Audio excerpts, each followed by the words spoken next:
എങ്ങനെയാണ് ഒരു കുട്ടിയെ നമ്മൾ ബ്രഷ് ചെയ്യാൻ ശീലിപ്പിക്കേണ്ടതെന്ന് തോന്നുന്നത്? ഒരു 2-3 വയസ്സുള്ള കുട്ടിക്കാണ് സ്മിയർ ലെയർ എന്ന് പറയും. വെറുതെ ഒന്നൊരു ലെയർ തേച്ച് കൊടുത്താൽ മാത്രം മതി. എക്സസ് എടുക്കരുത്. കാരണം ഇത് ഇറക്കി പോകാനുള്ള സാധ്യത കൂടുതലാണ്. മിക്കവാറും കുട്ടികളെ പേസ്റ്റ് എന്ന് പറയുന്നത് ഫ്ലേവേർഡ് ആയിരിക്കും. സ്ട്രോബെറി, ഗ്രീൻ ആപ്പിൾ ഒക്കെ ഫ്ലേവേർഡ് ആയിരിക്കും. അപ്പോൾ ഇത് ഇറക്കി പോകാനുള്ള സാധ്യത വളരെ കൂടുതലാണ്. വളരെ ചെറിയ എമൗണ്ട് മാത്രമേ എടുക്കും. ഒരു 3 to 6 ഒക്കെ ആകുമ്പോഴേക്കും നമുക്കൊരു പിയർ ഷേപ്ഡ് ആയിട്ടുള്ള അത്രയും പേസ്റ്റ് എടുക്കാം. അത് വെച്ചിട്ടാണ് ബ്രഷ് ചെയ്യാൻ പറയാം. എക്സസ് ഒരിക്കലും എടുക്കരുത്. പിന്നെ നമ്മൾ പേസ്റ്റ് എടുക്കുന്നതിനേക്കാളും ഇത് എല്ലാ സർഫസിലും എത്തുന്നുണ്ട് എന്നുള്ളതാണ് ഉറപ്പ് വരുന്നുണ്ട്.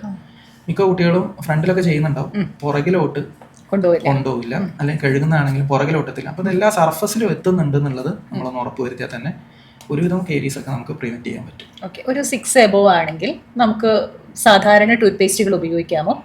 എബോവ് 6 എന്ന് പറഞ്ഞ കാര്യങ്ങളൊക്കെ സ്വയം ചെയ്യുന്ന ഒരു സമയമായി. അതിൽ നമുക്ക് ഏറ്റവും നല്ലത് ബ്രഷിങ് സമയത്ത് നമ്മളെ കൂടെ നിർത്തുക എന്നുള്ളതാണ്. നമ്മൾ ഒരു 6 വയസ്സിന്റെ മുകളിലൊന്നാണെങ്കിൽ നമ്മളെ കൊണ്ട് ചെയ്യിക്കാൻ അവരെന്തായാലും സമ്മതിക്കില്ല. അപ്പൊ നമ്മളെ കൂടെ ഇരുത്തി അതൊന്ന് സൂപ്പർവൈസ് ചെയ്യുക എന്നുള്ളതാണ് നമുക്ക് ചെയ്യാൻ പറ്റുന്നത്. 6 ഇയർ അബോവ് ഒക്കെ നമുക്ക് ഫ്ലൂറൈഡ് പേസ്റ്റ് ഉപയോഗിക്കാം, പക്ഷെ അവരത് ഇറക്കരുത് എന്നുള്ളത് മാത്രമേ ഉള്ളൂ.